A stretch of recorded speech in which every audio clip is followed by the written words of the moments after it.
Good morning, evening, afternoon, everybody. This is Carrie Getz with another edition of our podcast series, Careers for Women Trades and Vets in Tech and Data Centers. And we're talking today to Molly Rose, who is doing some work to help get veteran spouses jobs and those kind of things, which, of course, veterans are a big cause of mine. So, Molly Rose, welcome. Introduce yourself. Tell everybody Hello. what you do. Hi, Carrie. I'm so happy to be here. My name is Molly Rose, as you said. I'm a military spouse, now a reserve spouse, and I help military spouses get work remote jobs through the trade of being a virtual assistant. So I train and place them to be in the virtual assistant space and work remote, and I love it. For those of people that don't know exactly what a virtual assistant does and hasn't been lambasted on LinkedIn with 700 people offering to be Yeah. theirs, maybe tell Yes. everybody a little bit about what that encompasses. What is a virtual assistant? What kind of jobs can they expect? What does that remote life look like? Yeah. And things like that. Yeah. So back before we were attached to our computers, we worked in an office. We see executive assistants all the time working at the front desk or managing a busy CEO's schedule. And now in the digital age, we have all of that can be done virtually and then some. As online businesses are growing at a rapid speed, they all need support. And the first person that entrepreneurs and small business owners tend to hire is a virtual assistant, just that right hand person that can kind of do a bit of everything. And those things include helping with email management, scheduling, travel booking, updating blogs on a website or simple website updates, doing social media marketing, engaging on Facebook or LinkedIn, as you mentioned, helping with a personal brand or a business brand, helping book public speakers, helping authors. It goes on and on, the amount of things that virtual assistants are able to do. And as they get more experience, their skill set grows and grows. But in a general sense, it's that general admin role that virtual assistants are able to play virtually. And when I say virtually, I mean you can work anywhere you want, anytime you want. I spent several months overseas when my husband was deployed, working from hostels in Paris and Prague and Germany while I was working virtually for clients that were in the States. So it's really cool in that aspect. And it is really great career, not only for spouses of those that travel a lot, such as the military, but also stay at home moms because it can be super flexible. Talk a little bit about this push for people going back to the office, right? There's Elon Musk came out with something the other day. Several companies have wanting people to come back to the office. Talk a little bit about what's different from a remote standpoint and what to do if you want to stay remote and how those relationships work and how they differ a little bit from in person. Yes, absolutely. So certainly going in the office, especially when you're trying to kind of go up the ranks in a corporation, showing up in an office is really, really important. I listen to a lot of podcasts where they're arguing that. I think this assistant role can be truly done from anywhere, and companies and business owners are finding it really beneficial because they can do what we call fractional employment, where they're able to hire a virtual assistant for say 10 hours a week and they're super super productive because we're really good at what we do versus having a 40-hour a week employee that has to come into the office. So it's really advantageous for that. And I truly believe, unless you're there bringing in people for direct meetings or doing a lot of in person events, everything that can be done in an office can also be done virtually. And we're seeing that proven time and time again. And how does that work with different time schedules? So you mentioned that you were doing work Mm-hmm. from hostels in Paris and all that Mm-hmm. for companies in the US. Clearly there's a time difference for people that, kind of forget that. Yeah. Talk about how that works, setting up different time zones. How do you pick the days and times that you're going to work and how that sorts out a little bit? Yeah. So, one of the things we do with our students immediately is kind of helping them design work around their life, not life around their work, which is contrary to the way corporate America has put us all into this fishbowl these days. So, if you're someone that wants to work between 9 and 2 o'clock during the day, that's when kids are in school. It happens all the time. We would make sure that that is really crystal clear to the clients that you're interviewing with. So you're not taking on tasks where you have to be on a 4 p.m. call every day. So it's really just kind of understanding what you need and then communicating that up front. And 9 times out of 10, it just works out. There are a handful of times where clients come in and they're like, oh no, I need this specific thing, or I need a 40-hour a week virtual assistant. And we just navigate through that. But time zones can be at play. If you're on the East Coast and you have a client on the Pacific Coast that needs you at 8 a.m., or vice versa, Pacific, that needs you at 8 a.m. Eastern, are you willing to get up at 5 in the morning? Is that something you want to do? Otherwise, you can say no to it. But it seems like things can be done in general at any time of day. So it just works out. A lot of our virtual assistants work at night or very, very early in the morning because a lot of it's project based. It doesn't matter when the work gets done. I think that's pretty awesome. Let's touch a little bit on training, and because I know that women as a whole tend to only apply for a job if they feel like they're 100% qualified. And we know that some of these jobs require some rather ridiculous qualifications, and some people have really silly expectations about what's required to do these roles. Touch a little bit on some of the transferable skills and skills that you think that women bring to the table, or spouses, period, can bring to the table from a military atmosphere, because clearly being a military spouse is very different than being a civilian spouse. And help listeners understand how they fit and what skills make them feel comfortable with this whole scenario. Yeah, it's a great question. Military spouses, as we know, come from all walks of life. And I've seen that even within our virtual assistant grad group. Some are physician's assistants, seriously, that are now virtual assistants. It makes me crazy that they would do that, but I think it's great just to show the flexibility that we have. Some have high school degrees, some can speak Spanish, some don't. It's all across the board, and there really is a place for everyone in this role, because what the client needs is also so different. Some want analytical, structured, very straightforward, task driven people, and others want the more creative type. And being a military spouse, we're able to do those things well, at least in the community that I came from. We have all these spouse programs that we're invited to be a part of, and events that we can plan, or groups that we can help foster within the military community that we have at hand. So it's that mixed with our background that I think kind of makes it all come together really well. I think also we all have past careers or past education that we can bring into the role that is really dynamic. I think military specific, though, being able to communicate and just jump into a new environment, to a new person, is something that we all do really, really well, or most of us, I shouldn't say we all, or we strive to do very, very well, and we're just forced to do that. So that lends really well. And I see that within our military graduates. They just adapt really well and get to know the person, and our clients are really, really happy with that.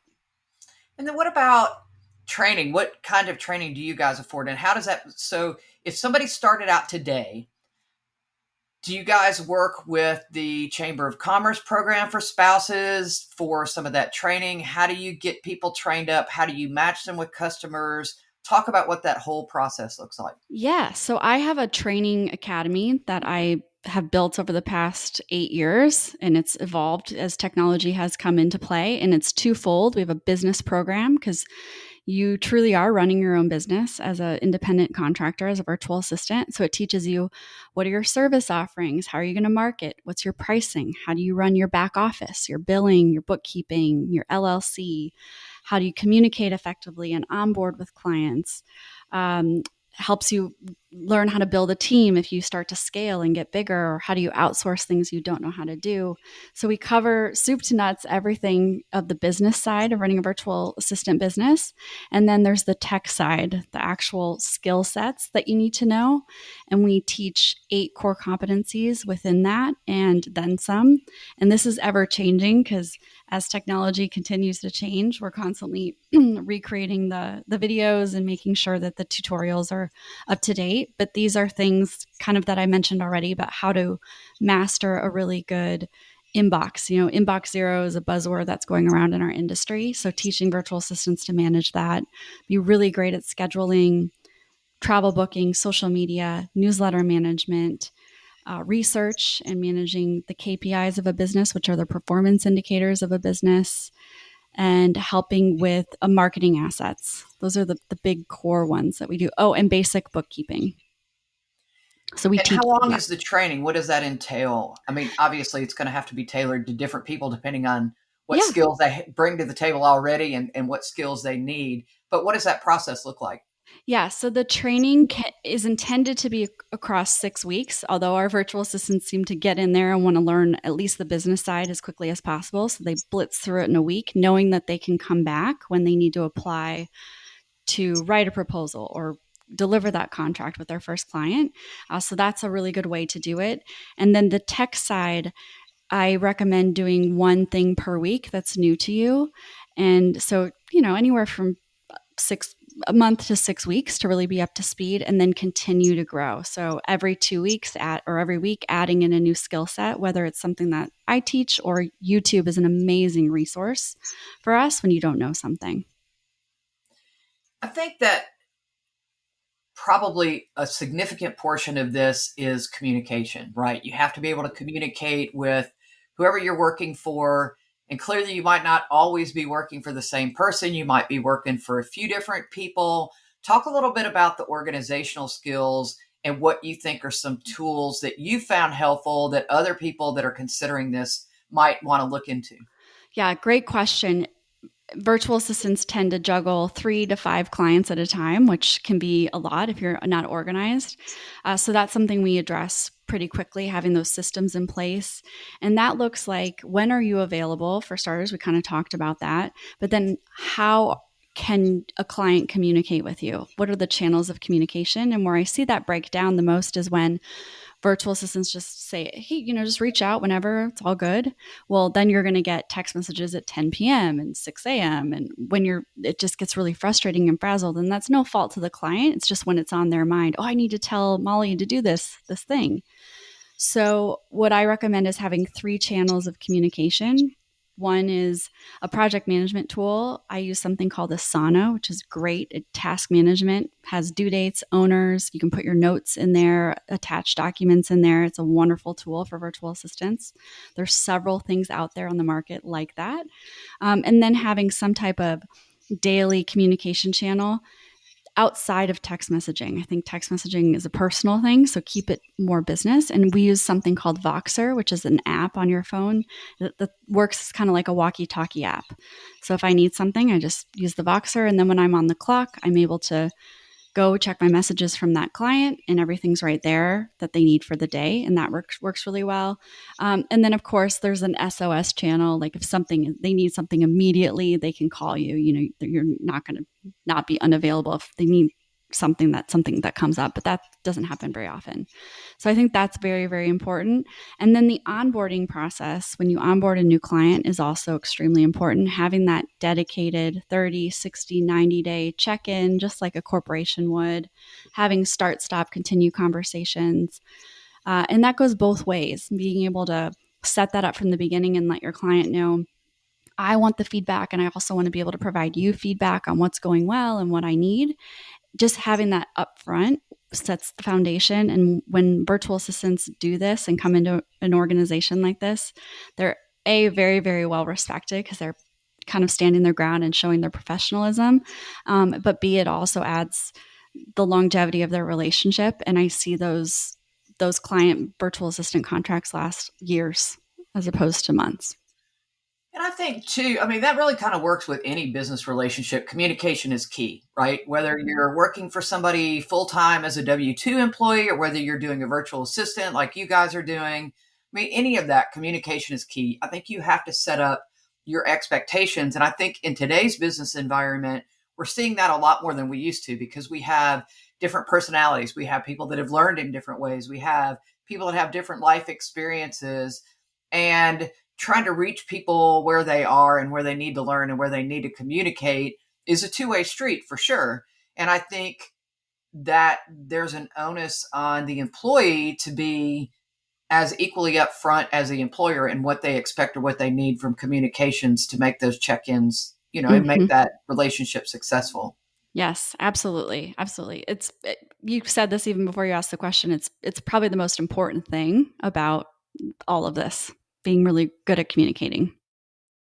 How do you guys go about, so say somebody that wants to use a virtual assistant and they're like us, they have a passion for the military because they're military spouses like we are, or Mhm. they served in the military, have family in the military. Talk a little bit about how they get on board to use your services. And then we'll talk a little bit about, from the spouse perspective, what they need to do to onboard as well. So we'll start from the customer. Yeah. So if you're looking for a virtual assistant, we have a placement agency. We found what I heard so much from clients is I've had a bad experience hiring a virtual assistant, and I hear it time and time again, 3, 5 times they've gone through virtual assistants, and that costs a lot of money, and it's a headache, and they just think that virtual assistants don't work. So that's the problem that I really wanted to fix when we decided to open the placement agency. So we have a very in depth consultative approach when a client comes to us, and we learn everything about their business, what they are looking for, the tasks that they need, the personality type that they're going to work with, things like time zones and when they need a virtual assistant to work for them, all the tech and software that they use, that number of hours that they need. And then all those conversations, we really kind of get a good idea of who they are and who they're going to work well with. And at the same time, we really know our virtual assistants. We know they're all different, as I mentioned before. So we know which ones are more analytical versus creative, or more introverted versus extroverted. And we're able to really match them up well. So, what happens after a client comes in and does our discovery process with us? We write a job description that gets approved, and then they interview 2 to 3 virtual assistants directly. We usually nail it the first time, but sometimes it takes a little bit, and then they make the hire, and they can either hire directly or they can hire through our agency. So lots of flexibility and options, and we see a lot of good success there. So it's an Oh, option. that's good. That's good. Now, what about the other way around? So if it's a spouse that's considering this line of work or considering this as a career, where do Yeah. they go? Where do they reach out? And keep in mind, if you're listening, I will have links to Molly Rose's website and all that kind of good stuff in the description. But tell us kind of what the process looks like if somebody wants to jump in and start. Yes. So virtualassistantacademy.com is our training academy. And like I said, it has the business side and the tech side. And then we also have a community with it. So you're not left on your own. I truly mean it when I say we're here with you when you to get your first client, your second client, your 10th client down the road. That's the community that we've created, whether you're a part of the agency or not. So you can enroll in the program and start right away. And then we do an onboarding call with you once you're finished to kind of get you up to speed and make sure your online presence is ready, your one sheet is ready, you have your service offerings to start sharing with others, and kind of give you some fast start tips to start kind of getting your name out there, even within your own network, because your network probably needs you. Probably, right? I I'm don't think telling there's you, anybody around today it that couldn't doesn't. use a little Yeah. help at least somewhere, right? Yes. No Yeah. company says, "Here's more, please do less." It I doesn't know. it doesn't No. really work that way. No. No. No. Talk a little bit about, are you guys getting any traction with military programs? Are you getting any help from the military pointing to folks? Are you working through TAP offices? I mean, we're all inside the military I because clearly know. there's going to be listeners all over the globe, right? Yes. The website is one avenue, but how else are you working with the military for these programs? So we've partnered with a few AFRCs that are recommending us. We need to start getting better at that. So if anyone's listening and has some ins, let me know. We've looked at my CAA, but it's really hard to get into that, but that's an effort that we're working through. But right now we're working just getting our name out there within organizations and getting it going. I see this as such an easy promising in for military spouses that it frustrates me that we're not everywhere yet, but we're working on it. And I think it's a great program, and it certainly serves a need. And Hmm. so I applaud your efforts for just making it happen because, a lot of times that's really all it takes. It takes 2 seconds to give a darn, Yeah, And I yeah, I never thought it would go to where it is. We've certified 150 virtual assistants. I'd say 80 to 85% of them are military spouses just by word of mouth and getting them going. So it's a lot of jobs. that's awesome. That's awesome. So yeah, for those of you that are listening that are in the military, coming out of the military, have spouses in the military, or I would even say children in the military, because a lot of military people have kids that are growing up and getting to the age to be able to do some of this. And certainly moving around, I moved around a lot as a kid, not for military reasons, but just because we moved around a lot when I was a kid. Yeah. And, it is difficult, and it's difficult to put down roots, and it's hard to find a job, and it's hard to find a job that you can keep through moves. So I highly recommend that you give this a try, give it a listen. If you have questions, I'm sure Molly Rose is more than happy to answer any of Yes. those. Yes. I hang out on Instagram, so Molly Rose Speed. If anyone wants to direct message me, it's an easiest way to get to me. There you go. There you go.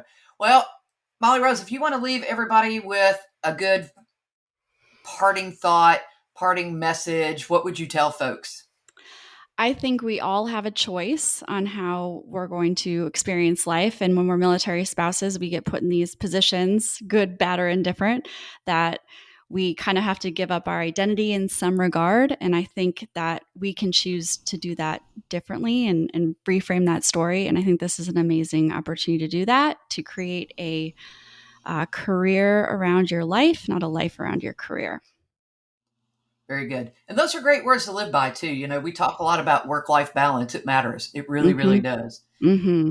Well, Molly Rose, thank you so much for your time today. For those of you listening, we look forward to having you listen to another edition of this podcast. In the meantime, all of Molly Rose's contact information will, of course, be in the explanation, and we look forward to hosting you guys again. Thanks for listening.